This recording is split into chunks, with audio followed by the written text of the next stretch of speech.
Welcome to episode 14 of the 3am Fear podcast. Today's story is about the infamous murder case of Elizabeth Short, aka the Black Dahlia.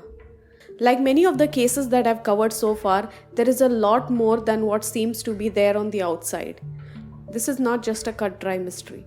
There is a lot more to know. Let's get started.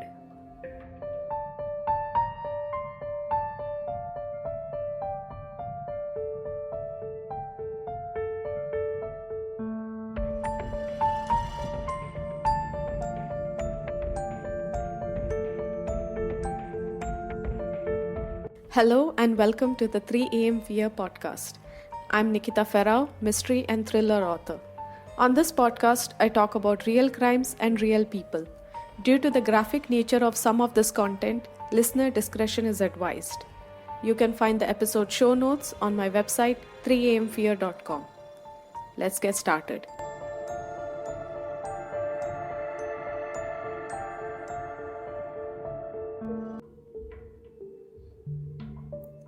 On the morning of January 15, 1947, Betty Bersinger and her 3-year-old daughter were walking to the cobbler's to pick up a pair of shoes. On the way, they walked past a vacant lot on South Norton Avenue. Betty saw what she thought was a really pale mannequin. As she got closer, she realized what it actually was.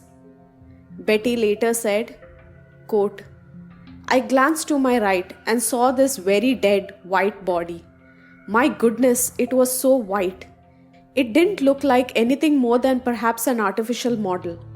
It was so white and separated in the middle." End quote. This body was of a young woman lying nude on her back with her arms raised above her head at 45-degree angle with her legs spread wide open. She was beaten and mutilated, filled with cuts, abrasions and cigarette burns. There were rope marks around her wrists, ankles and neck. Her body was cut about an inch above her belly button, just right in half. It was a very clean cut. Too clean if you ask me. The lower half of her body was disconnected from the upper half. It seemed like the killer wanted the body to be kind of placed in that way, both parts put together and yet apart. Hope that makes sense. There are pictures online, but I will not be adding them to the blog post because they are quite graphic. You can always do a Google search if you want to see, but please note they are quite graphic. Okay? So be safe. Along with her body being cut, her right breast was also cut off.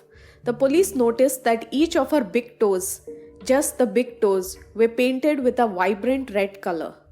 She also had deep cuts across her forehead and there were crisscross cuts on her pubic region and on her hip.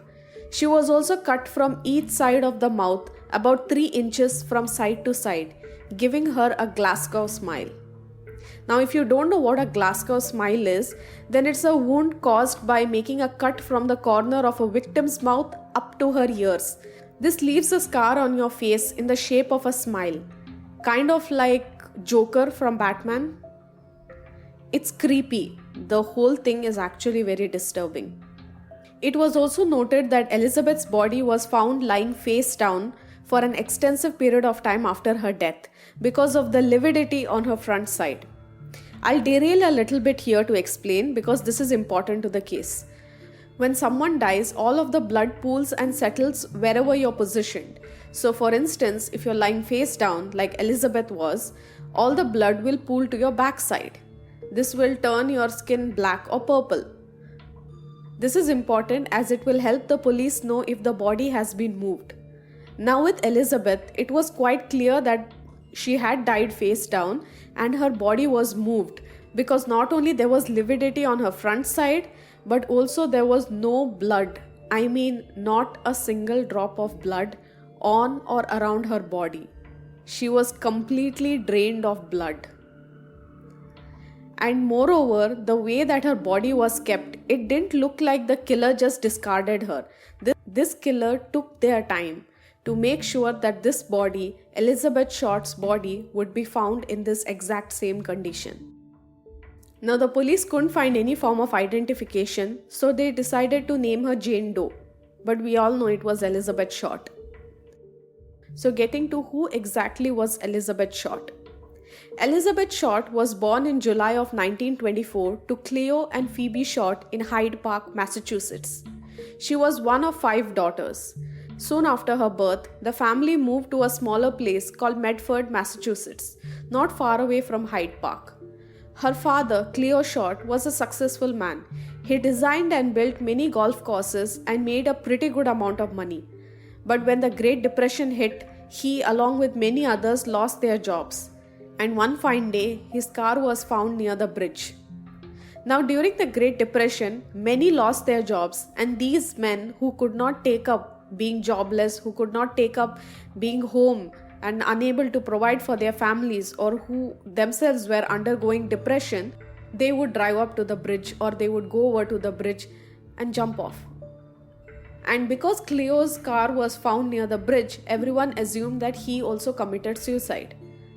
When Phoebe realized that Cleo was gone, she decided that it was her and her children, and so she moved on and began working as a bookkeeper to support her family. It would be several years down the line when Cleo would call her up and tell her that he was alive. But by then, Phoebe had already moved on and she didn't want Cleo back in her life. Elizabeth grew up to be this beautiful woman. She had a nice figure, dark hair, and light blue eyes. She was and is throughout history known for her walk. She was said to have the most beautiful and gracious walk of all time, kind of like a runway model. By the time she turned 18, Elizabeth started to turn into a wild child, aka a teenager. You know how they can be. She felt like she didn't belong in Massachusetts. She wanted to do something else. She wanted to be a movie star. The local theater was an escape for her from her mundane life, and sometimes she would spend hours there.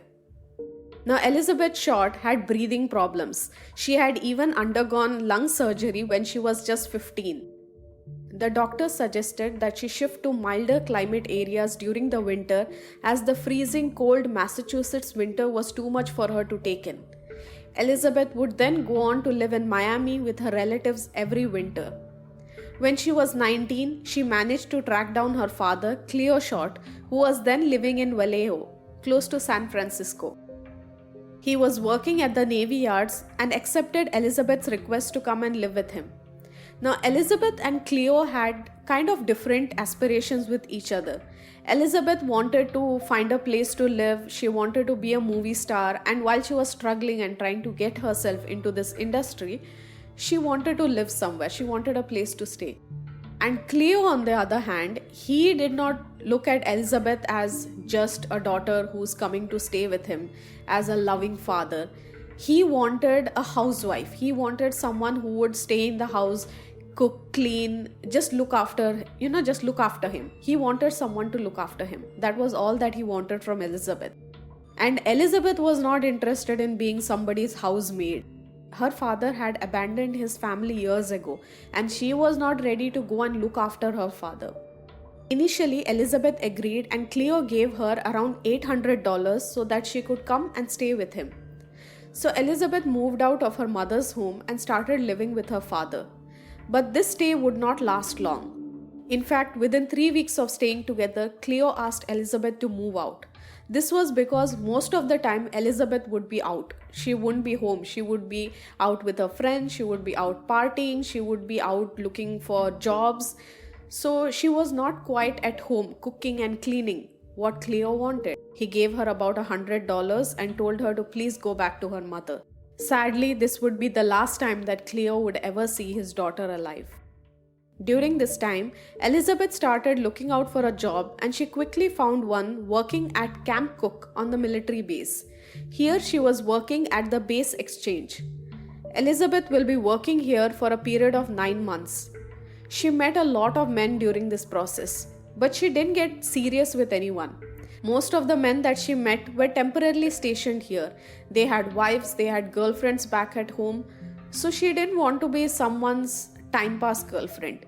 She was looking for a serious relationship, and she was not ready to settle for less. During her time at Camp Cook, she was briefly living with a US Army Air Force sergeant who was very abusive towards her. This relationship did not last long and she decided to move to Santa Barbara. While she was here, she was arrested for underage drinking. The police took her fingerprints and then sent her back to Massachusetts. I guess they all just felt bad for her. But Elizabeth was not ready to go back home. Instead, she returned to Florida, only paying occasional visits to her family near Boston. During this time, she moved around a lot. She traveled to different cities, picked up waitressing jobs, she loved jazz, and she traveled her heart out.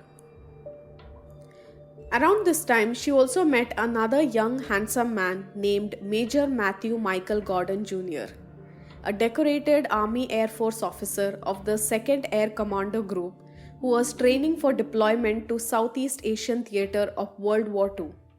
He was quite handsome, and he was exactly what she was looking for.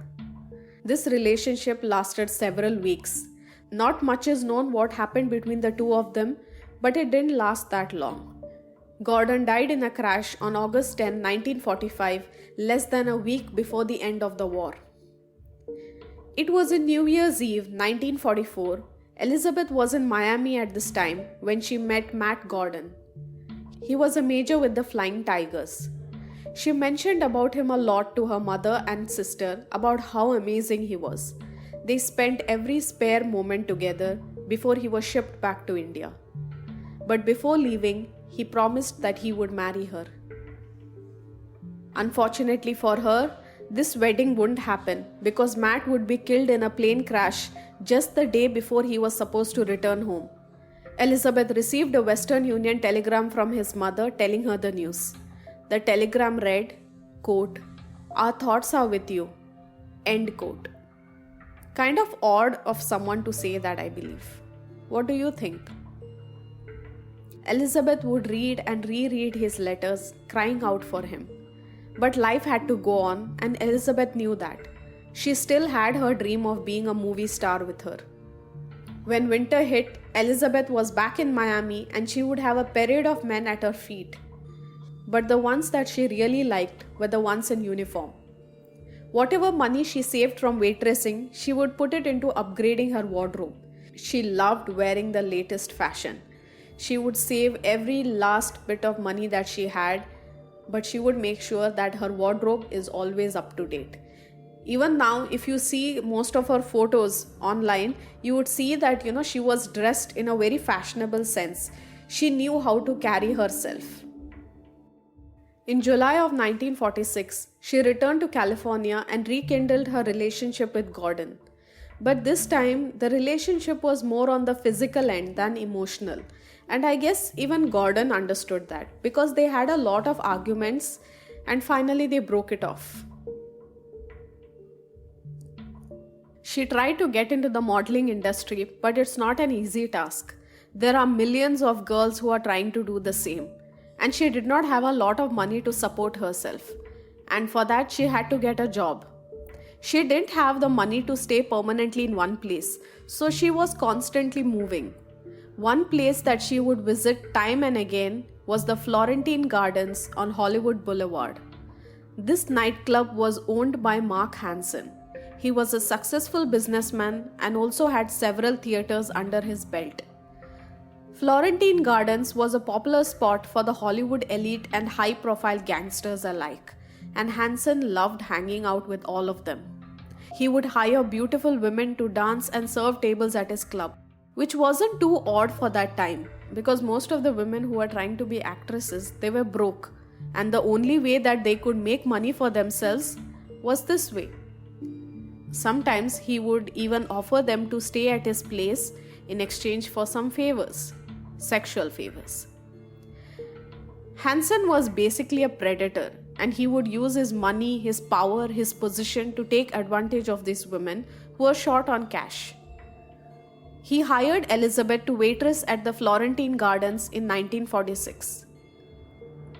Hansen was taken aback by Elizabeth's beauty and he tried several times to get her to come with him, but she always declined his offer. But as Elizabeth started to lose money, she eventually accepted his offer because she had nowhere else to go. She didn't have money.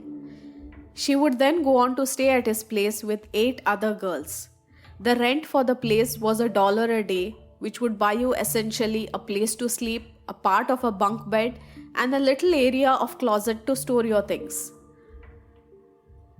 As much as Mark Hansen wanted to sleep with Elizabeth, she was not ready, and no matter how hard he tried, she never agreed. She was never ready to put out, and this got him angry. He usually saw her out with a different man every night, and he couldn't understand why she wouldn't go out with him. Elizabeth, like many other girls, was going out with a different man every night. It was not quite uncommon. Women who came to become actresses would go out with different men every night. They would get a nice hot meal from them. Sometimes it would even extend to these men taking these girls with them to their hotel rooms or to their houses. The thing with Elizabeth was she was different and she was not ready to put out. And this frustrated a lot of men because they would take her for a nice dinner, and once dinner was over and they realized that she was not ready to put out, it would just make them very angry. But Mark didn't know that. He always thought that all of Elizabeth's meetings ended with sex. So he couldn't understand why she was not ready to go out with him. Elizabeth would stay at Mark's place for a few weeks and then they would get into an argument and then he would kick her out. Some days later, they would patch up and she would be back in. Once again, the arguments will happen and this whole cycle would repeat itself. Many over the years have tried to understand this relationship that took place between Mark and Elizabeth. But no one could understand why Mark was so lenient towards Elizabeth. He was not like this with everyone else. But unfortunately, Mark never answered any of the questions and no one found out. Elizabeth then decided to leave and headed to San Diego on December 8, 1946. She had no plan, no idea of her future. She had told everyone that she would be staying with her friends, but she was found by an employee, Dorothy French, of the 24-hour Aztec movie theater sleeping in the theater. Elizabeth and Dorothy immediately hit it off and became good friends. They discussed all sort of things and Elizabeth ended up telling Dorothy her story and how she had nowhere to go. Dorothy offered Elizabeth a place to stay, which she gladly agreed. In return, Elizabeth promised not to overstay her welcome and leave as soon as she found another job. Now, Elizabeth would end up staying with Dorothy for about a month, from December 1946 to January 1947, after which she was asked to leave. She had told Dorothy that she would be looking for a job, find something, and move out, but she did nothing of that sort. And finally, Dorothy was forced to ask her to leave. During her time in San Diego, she met another man named Robert Red Manley. He was a married businessman and he had noticed Elizabeth Short standing on the street corner in San Diego. One day, he pulled over and asked if she needed a ride. She said no. He told her he wasn't going to hurt her. She just looked away. He kept on insisting that he was a good man and she finally gave in. This started a friendship between the two. On January 9th, Elizabeth asked if he could drive her to LA as she was going to take a bus to Berkeley to meet her sister. He took her there and helped her check her suitcase. She then asked him to drop her off at the Biltmore Hotel where she was meeting somebody. He dropped her off at the Biltmore and saw her into the lobby and left. This was around 6:30 p.m. Robert Red Manley is one of the last people who saw her alive. The Biltmore was a place of luxury and it was said that a lot of rich men roamed its halls. Elizabeth could have been there looking for a rich man, maybe trying to get someone to buy her dinner. But whether that's true or not, Robert was the last man to see her alive. Her body would be found just a week later. It's said that to this day, her ghost haunts the Biltmore, wandering around the 10th and 11th floors. And to add to that, the Biltmore Hotel bar even serves a drink called the Black Dahlia in remembrance of her. The doorman who worked at the Biltmore at that time gave a statement saying that he had seen Elizabeth in the lobby of the Biltmore. It had seemed as if she was waiting for someone. He even said that he saw a dark figure wave at her. And because it was dark, he couldn't see who this person was. He said that when Elizabeth saw this person, she got up and exited the Biltmore, walking south on Olive Street. So, what exactly happened between Elizabeth leaving the Biltmore and her body being found a week later? We would never know. This time period is often referred to as the missing week. No one saw her, no one talked to her, no one had a clue to where she was. Now let's talk about the investigation. The LAPD took the lead on this investigation, but they did ask the FBI and local newspapers for help. If the police informed the media everything, they might leak out information that could potentially warn the culprit that he or she had missed something. This is mainly why most of this important evidence is always hidden. The police always know more than what they are letting out, what they are telling us. So it's not just before, even today, the police always know more. Officers Frank Perkins and Will Fitzgerald of the LAPD were the first on the scene. By the time they reached the crime scene, it was swarming with press and anyone who was passing by. Everyone wanted to see this poor little girl. With so many people surrounding it, the crime scene was being trampled and most of it was contaminated.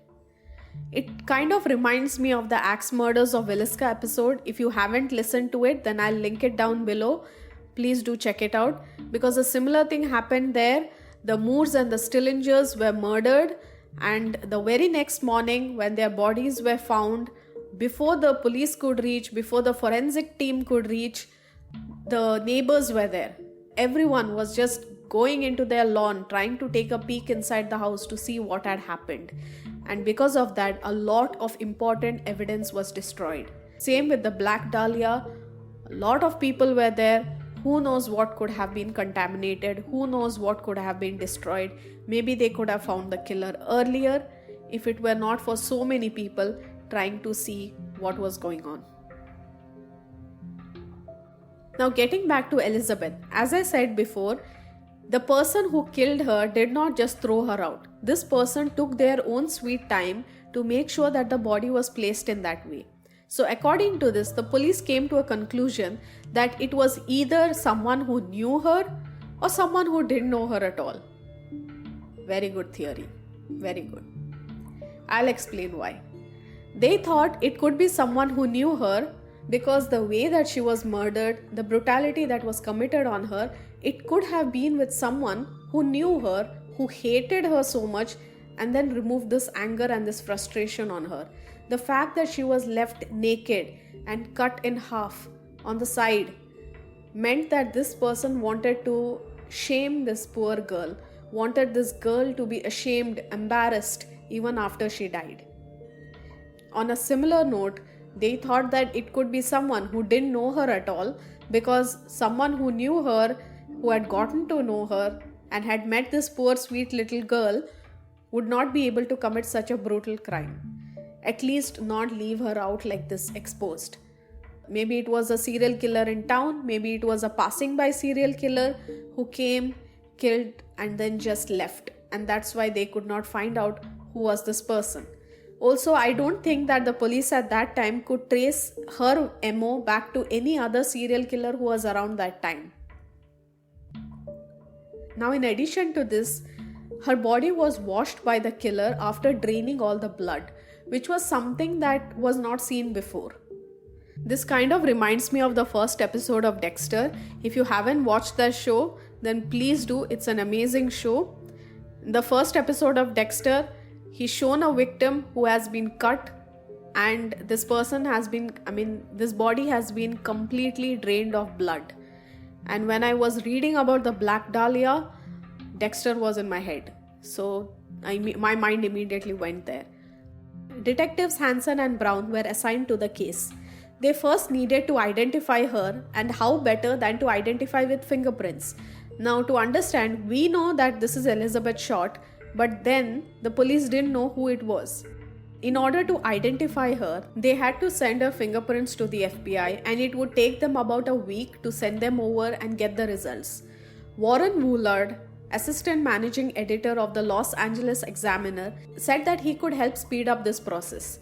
The newspaper used a sound photo machine to transfer information between news outlets, and he thought that this could help them transfer the images, that is the fingerprints, from here to the FBI. The first try unfortunately did not work out, because the images were too blurry. And so they did another time, and this time they blew up the pictures and made them look big and clear. And this time it was successful, and finally the body was now officially confirmed to be Elizabeth Short. They identified her from the time that she was arrested for underage drinking. The police then had taken her fingerprints, and because of that they were able to identify her today. Elizabeth's mugshots were sent over and the pictures were published in an article titled "Girl Torture Slaying Victim Identified by Examiner FBI." All published pictures back then were edited so that all the grisly details would not be open to public.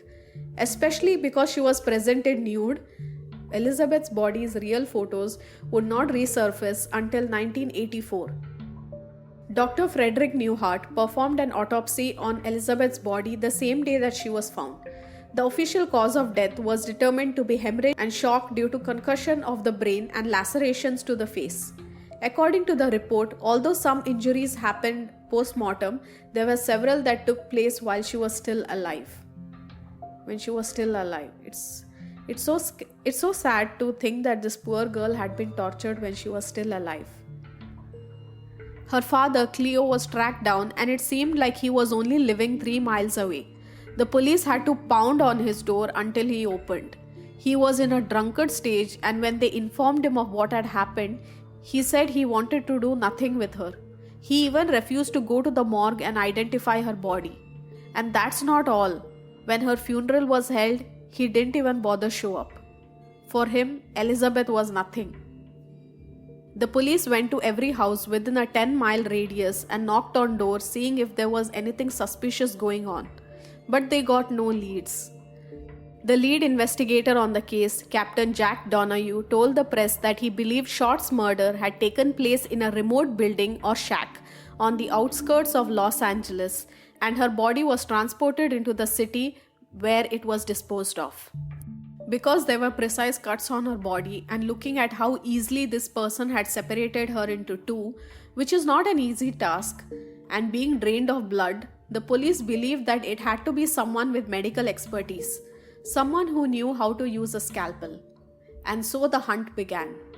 In mid-February 1947, the LAPD served a warrant to the University of Southern California Medical School, which was located near the site where Elizabeth's body had been discovered. They requested a complete list of all the students. They wanted to track down every single student to see if there was something in their background, maybe something suspicious, but all of this led to a dead end. Reporters from William Randolph Hearst's Los Angeles Examiner contacted her mother, Phoebe Short, to get some information. The person told her that Elizabeth had won a beauty competition, and Phoebe was more than happy. It was after she gave all the information that the person on the other end told her that her daughter had been murdered. It was not the police, but a reporter who informed her that her daughter was killed. But that's not all. The Examiner and another Hearst newspaper, the Los Angeles Herald Express, later sensationalized this case. They completely changed Elizabeth's image in the media. They described her as, quote, wearing a tight skirt and sheer blouse, end quote, when in reality she was last seen wearing a black tailored suit. They further described the Black Dahlia as an adventurous woman who, quote, prowled Hollywood Boulevard, end quote.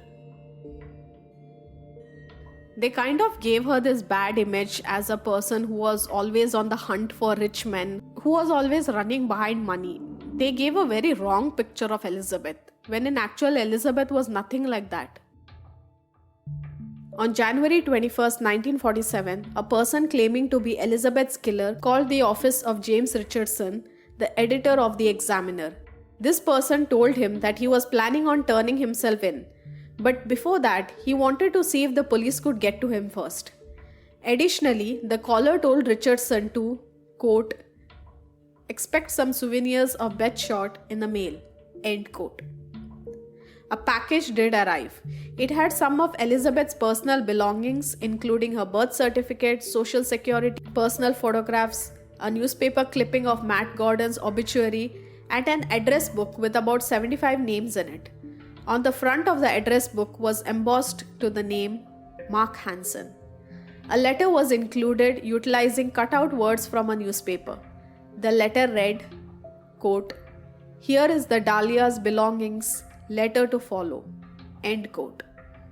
All contents of this package were wiped with gasoline so that all prints could be removed. On January 26, another letter was received by the examiner. This time, the letter was handwritten. It read, quote, "Here it is. Turning in Wednesday, January 29, 10 a.m. Had my fun at police. Black Dahlia Avenger," end quote. The letter also named a location at which the supposed killer would turn himself in, and even though the police arrived at the location at the given time, no one came up. Later on, the examiner's office received another cut and pasted letter which read, quote, "Have changed my mind. You would not give me a square deal. Dahlia killing was justified," end quote. This is one of the many people who would come forward and claim to be the Black Dahlia killer. In fact, a total of 60 confessions were made, most of them by men. Now everyone was back to square one. The case went cold until November 24, 1950. A 35-year-old woman by the name Christine Reynolds called the Oakland Tribune to give them a tip.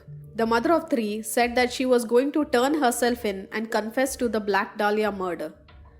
By this time, Christine was the 27th person to confess to this murder.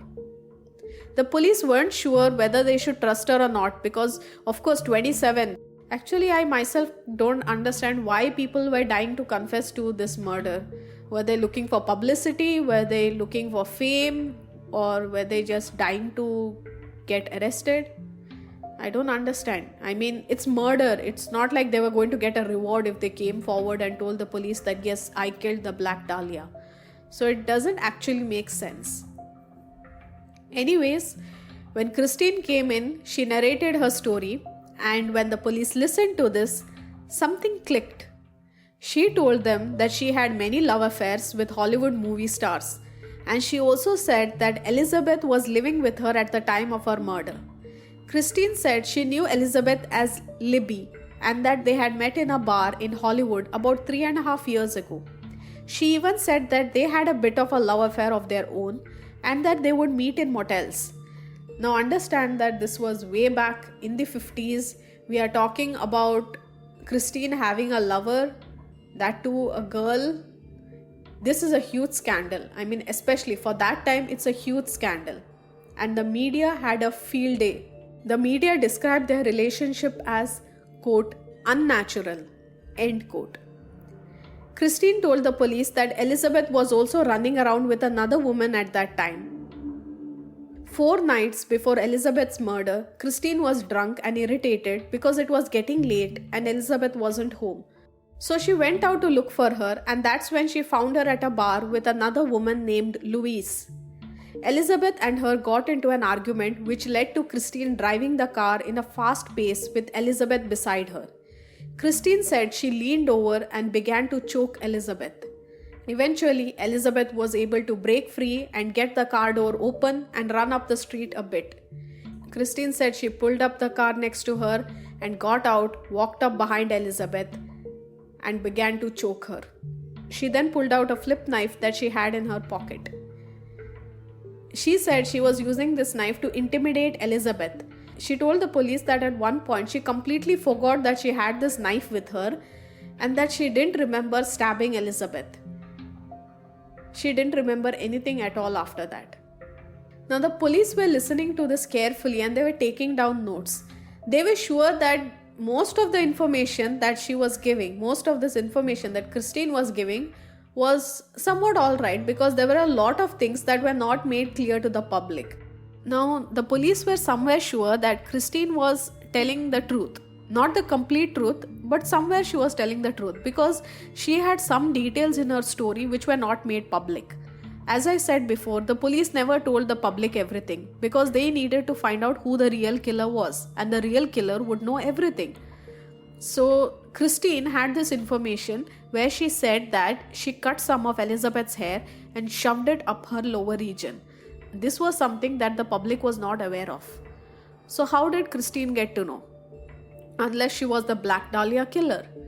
But at the same time, Christine said she was drunk, she was not in her right mind, she didn't even know that she was holding a knife. So, how did she end up killing Elizabeth?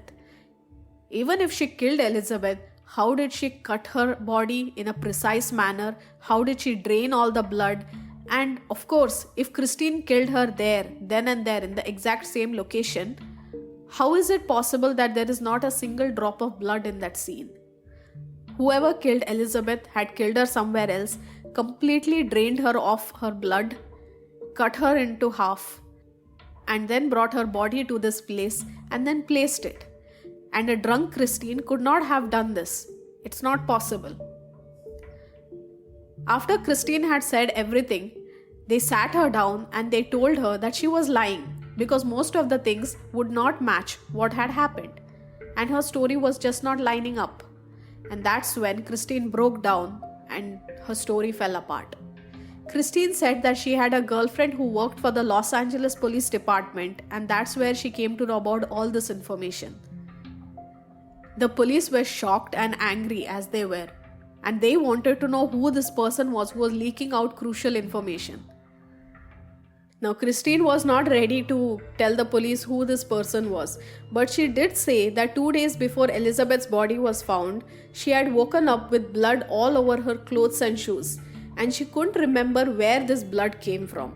So when she saw the media talking about Elizabeth and how brutally she was murdered, she assumed that she was the one who had done it, and so she came to confess. Now, knowing that she had killed somebody, police were not going to let her go. So that is a completely separate case. I'm not going to talk about that here. But I'm 100% sure that the police did not happily, pat her on the back and tell her, oh good, you just came in and you just confessed to a murder. It's okay, it's not you, it's somebody else, you can go home. I'm sure they would have arrested her. That's a completely different story. I'm not going to get to that now. We'll continue with Elizabeth's story. Elizabeth's story became a media sensation. Letters, sketches, notes were coming from all over the US. It was difficult to know who was telling the truth and who was wasting their time. Similar to Christine, people were coming, people were talking, people were showing evidence, but it was difficult and the police had to sit and listen to every single person who came and spoke to them. They had to go and check out every single lead that they caught. They didn't know who was telling the truth or who was not telling the truth. Now with this, we will come to the suspects. The first person on the police's list was Robert Red Manley. He was there, right on top of their list, because he was the last person to see Elizabeth alive. Now Robert was on a business trip with his boss, Harry Palmer. When he returned, he was taken to the police station and was given 2 polygraph exams. The results came back inconclusive. Around this time, the police also found out that he had been discharged from the military service for being mentally unfit. He had a very strong alibi for the night of the murder, and because his alibi panned out, they couldn't do anything. The police had to let him go. When Elizabeth's handbag, purse, and one of her shoes was discovered in a trash can on January 25, 1947, Robert identified them as hers. He said that he had her shoes resoled, and so he remembered them very well. Unfortunately for Robert, he would go on to have a nervous breakdown and was committed to a hospital by his wife in 1954. He died on January 16, 1986 from an accidental fall. The next suspect on the list is Mark Hansen. No matter what love-hate relationship Elizabeth had with Mark, they always went back to each other. On January 8, 1947, right before Elizabeth went missing, she spoke to Mark on a call. What did they talk about? Elizabeth had called him in LA while she was still in San Diego. Could he have been the guy at the Biltmore that night? Could he have come to pick her up? Could they have had a conversation and she said, please take me back, and he came to take her back, and when he realized that she was still not ready to put out, he got frustrated and that was it? Could it be possible? My words, just some theories that I had in mind. Pugh Eatwell in her book Black Dahlia Red Rose. Now this book is amazing. If you want to know more about the Black Dahlia, if you want to do some more research on the Black Dahlia, if you want to know more, you should definitely check out this book. I will link it in my blog. You can always go and check it out. Pugh Eatwell in her book Black Dahlia Red Rose theorizes that Mark Hansen did commit the crime, but he left this dirty work to somebody else. This somebody else could have been a young man named Leslie Dillon, and this man knew how to use a scalpel. Leslie Dillon was one of the prime suspects in the early days of the Black Dahlia investigation. He was a 27-year-old bellhop, an aspiring writer, and a former mortician's assistant. He became a suspect when he started writing to the LAPD's chief psychiatrist, Joseph Paul D. River, under the pseudonym Jack Sand. He said that he read a story about the case in a True Detective-style magazine in which D. River was quoted. He wanted to get the doctor's take on the murder since Dillon or Jack Sand was interested in sadism and sexual psychopaths, and he wanted to write a book about it.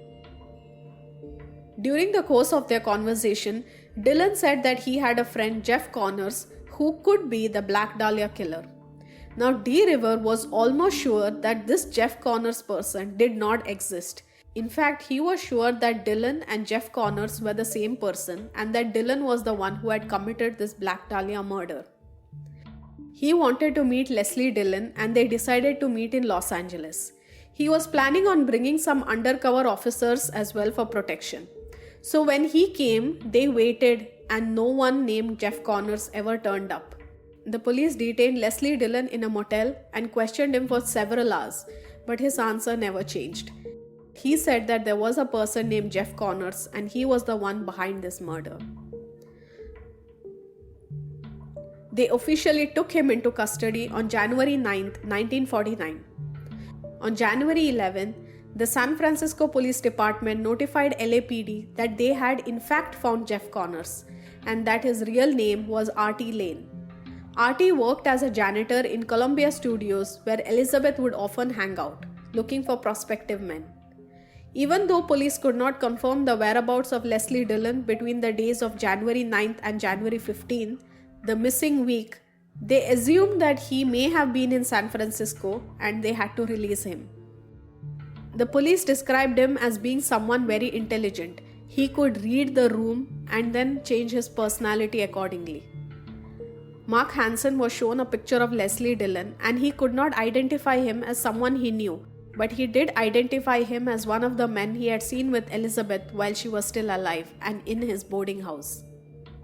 According to Pugh Eatwell in her book, Mark Hansen told Leslie Dillon to get rid of Elizabeth. He just wanted it to be over with. But he didn't know that Leslie Dillon was basically a psychopath and he would have all these violent tendencies. The theory further goes on to say that Hansen and Dillon took Elizabeth to the Astra Motel where Leslie Dillon had once lived. While the police were investigating his previous residences, a man named James Hurst, who lived across the street from the motel, said that he had seen a woman matching Elizabeth's picture. She was at the motel and had even asked him money for bus fare and he had given her 50 cents. The couple who owned the Astor Motel, Henry and Clara Hoffman, told the police about a guest who had stayed there a few times. They called him the man from Batavia because he had an accent and they couldn't identify it. When shown a picture of Mark Hansen, they said it looked like him, but they weren't completely sure. Henry Hoffman was very concerned to be a witness in this situation. He was scared that the mob would kill him. According to the Hoffmans, cabin number 3 had been covered in blood and feces the morning of January 15th. They said that they had seen a young dark-haired girl who was staying there during the week of January 9th. They also said that they had seen this man from Batavia with her, and the girl seemed scared, and in fact they said that they wanted to help her. They wanted to maybe get her out, but they couldn't do anything. They had done nothing of this sort. On January 15th, there was a packet of bloody clothes that were consistent with what Elizabeth Short would have worn found in cabin number 9. Henry Hoffman's sister and brother-in-law, Betty Jo and Bert Mormon, were also staying at the Astor Motel around this time. They also remember seeing this dark-haired girl as well as the man from Batavia.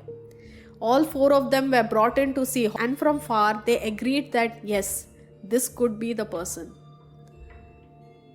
But later on, during the grand jury trial of Elizabeth Short's murder, the police once again questioned them, and this time they questioned them in Mark Hansen's office, in fact in front of Mark Hansen. The Hoffmans retracted their statement and said, "No, we are not sure," while the Mormons kept steady. On August 2, 1949, the crime lab went to Astor Motel and conducted chemical tests on all 10 cabins looking for signs of blood residue. According to Chief Forensic Specialist Rhea Pinker, no blood was found. Another suspect that came to surface was an infamous Hollywood doctor to the stars named Dr. George Hodel. Friends of George recognized Elizabeth's picture in the paper. A tip was given to the police department that Elizabeth was briefly dating George. They were never official, but people remembered seeing her around George's home where he threw shady parties. The police took him in, and that's when they found out that he not only threw shady parties, but he was a shady person himself. He was allegedly accused of sexually abusing his daughter, who was then only 14 years old. She had become pregnant. To make things worse, George attempted to perform an abortion on her, but it wasn't successful. There was a trial for this case, but in the end, he was acquitted and was a free man. So George pretty much became an important suspect, a very big suspect in this case. Because he was rich, they knew that it would not be easy to go and question him, because rich people lawyer up. So it was not easy to just walk up to George and tell him that you want to question him. When George was called in to talk about his daughter who ran away, the police took this as an opportunity to bug his house. Now George had no idea. He came to the police station thinking that they called him to talk about his daughter, to find out about his daughter. He had no idea that they were trying to find a link between him and the Black Dahlia murder. On February 18, 1950, investigators are now listening in to his day-to-day talks, and it was on this day that George is talking on the phone around 8:30 p.m. They hear a woman scream. 2 minutes later, they hear a woman scream again. Now it was noted that a woman was not heard at any time within the house after 6:30 p.m. and this woman was not in any of the conversations that took place in the house. The LAPD went to his house to see what was going on, but they couldn't find anything. Once the police left, they heard George make a phone call. He was heard saying something along the lines of, quote, putting a pillow over her face and covering her with a blanket, end quote. Then after some time passes, they hear George saying, quote, supposing I did kill the Black Dahlia, they couldn't prove it. Now they can't talk to my secretary anymore because she is dead, end quote. Now it is to be noted that George's secretary at that time had died from an overdose. So this whole thing seemed a lot sketchy to the police. There were also a lot of people who believed that George was indeed the one who was responsible for the murder. And by April of 1950, there was actually enough evidence to charge George for the murder. But when they tried to make an arrest, he fled the US. I believe he went to the Philippines. Now George had a son named Steve, and Steve heavily, throughout his life, believed that his father was the one responsible for the Black Dahlia murder. Not only the Black Dahlia murder, he was somewhere sure that his father had also killed many other women along the way. His father left the country, but then he would come back from time to time. He would not tell anyone. Of course, he was not going to come in the police's radar, but he would come back time to time and then he would leave again. And during the time that he would be in the US, murders were being committed. Steve had made a note of all of this. And Steve believed that when he came back, every time he came to the US, he was killing people and then he would leave again. Steve said that when he got older, he decided he wanted to do some further digging on his father to find some answers. So in 2013, the soil behind George's home was tested for human remains and it came back positive. The test didn't say exactly whose remains it was, but it was definitely human. So I guess Steve was right about his father. Steve ended up writing a book about his father and how he believed that it was he who committed the Black Dahlia murder and many more. Now, even with this book, the police could not do much because his father was dead and there was no concrete proof proving that he killed the Black Dahlia. In 1950, there was a sketch that came into one of the police departments in North Carolina. It was a drawing and on it said, quote, "Dahlia killer, look this man up," end quote. And it looked like a drawing of a man. The police department in North Carolina forwarded the sketch to the Los Angeles Police Department, and honestly, the drawing is very funny. It's a very funny drawing, but if you look at it carefully, it looks like George. It looks exactly like George. Ultimately, the murder of Elizabeth remains unsolved to this day. Now, to wind this all up, I just want to say that Elizabeth was a very, very sweet lady. She kind of got a bad rep due to testimonies and the media constantly pushing her as someone who wanted, to exchange sexual favors, who wanted something in exchange for sexual favors. She wasn't like that. She was just trying to survive. She wasn't looking for a boyfriend. She wasn't looking for someone who would just pay her money, who would give her money in exchange for something. She was looking for marriage. She was looking for a strong relationship, a lifelong relationship. And that's what differentiated her from many other women. She wanted to get into Hollywood. She wanted to build a name for herself. But unfortunately, this dream of hers would not come true as long as she was alive. And after she died, she did become famous till this day. And I'm so sad that she became famous in this way. This was not what she deserved. She deserved better. And I do hope that whoever committed this horrible crime would be found.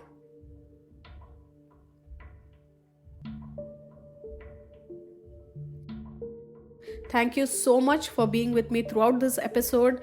I hope you liked it. If you did, then please do give it a 5-star rating on whichever platform you are listening from.